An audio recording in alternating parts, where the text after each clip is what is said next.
এ পেছে এটা চাকরি পরীক্ষা কেমন হলো রে? আলহামদুলিল্লাহ ভাই, ভালো হয়েছে। আশা করি এবার চাকরিটা হয়ে যাবে। যাক আলহামদুলিল্লাহ, শুনে ভালো লাগলো। সারা জীবন তো পড়েই গেলি, চাকরি না করলে বর্তমান জামানায় কোনো মূল্যই নেই। আচ্ছা ভাই, আসি দোয়া করে। হ্যাঁ আচ্ছা ঠিক আছে, তাহলে যা।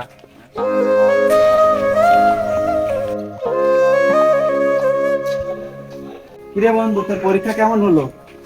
এই তো বন্ধু, আলহামদুলিল্লাহ ভালো হয়েছে। তোর কেমন হলো? আমারও ভালো হয়েছে, আশা করি চাকরিটা এবার আমাদের হবে। ওরে বন্ধু, ঠিক বলছিস, তাই যেন হয়। চল আমরা ওই সাইডে দিয়ে চা খেয়ে আসি। চল।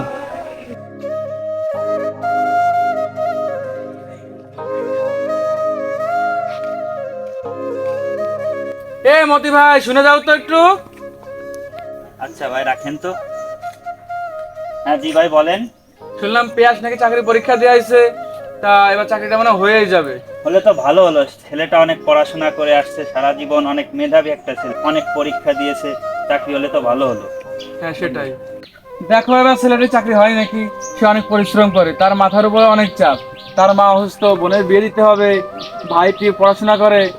আসলে ছেলেটা চাকরি হলে ভালোই হবে, সে অনেক পরিশ্রমী ছেলে। হ্যাঁ, চাকরিটা হলে ওর আর কষ্ট থাকতো না। ও একা টিউশনি করে আর কত করবে।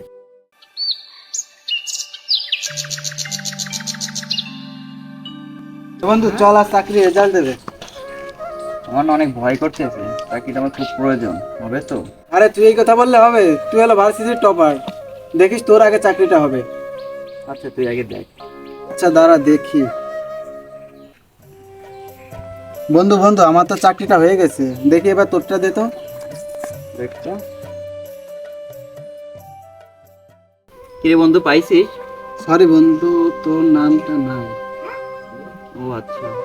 আসলে বন্ধু, এসব চাকরি টাকা ছাড়া হয় না। এই কোম্পানির এমডি যে, তার পিএ কে আমার মামা লাখ টাকা চাকরির জন্য ঘুষ দিছে, তারপরে আমার চাকরি হয়েছে।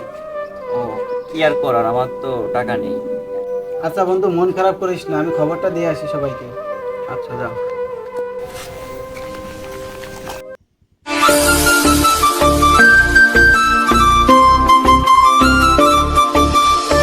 হ্যালো।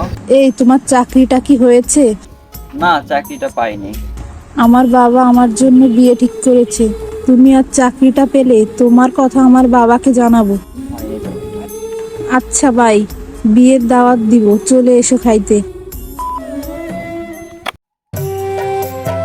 এই শুনছো নাকি খবর? কি খবর রে?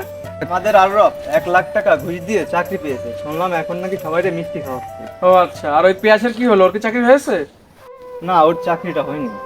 ও আচ্ছা, তাহলে দেখছো যার টাকা আছে তারই চাকরি আছে। ওই পেয়াসের ভার্সিটির টপারও, আর ওই আরব প্রতি ক্লাসে ফেল করতে করতে এই পর্যন্ত আইছে। তাহলে বোঝো যার টাকা আছে তারই চাকরি আছে। কি যে হলো যুগ জামানা। পিয়াসের কপালটা খারাপ, এত ভালো স্টুডেন্ট হয়েও চাকরিটা পেল না। সবই টাকার খেলা রে ভাই। কি করব এই সার্টিফিকেট দিয়ে? আর এখন আর মেধাবীর কোনো দাম নেই, সবই তো টাকা আর খেলা।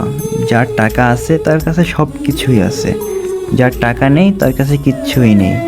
হয়তো এভাবেই হেরে যায় একজন মেধাবী স্টুডেন্ট।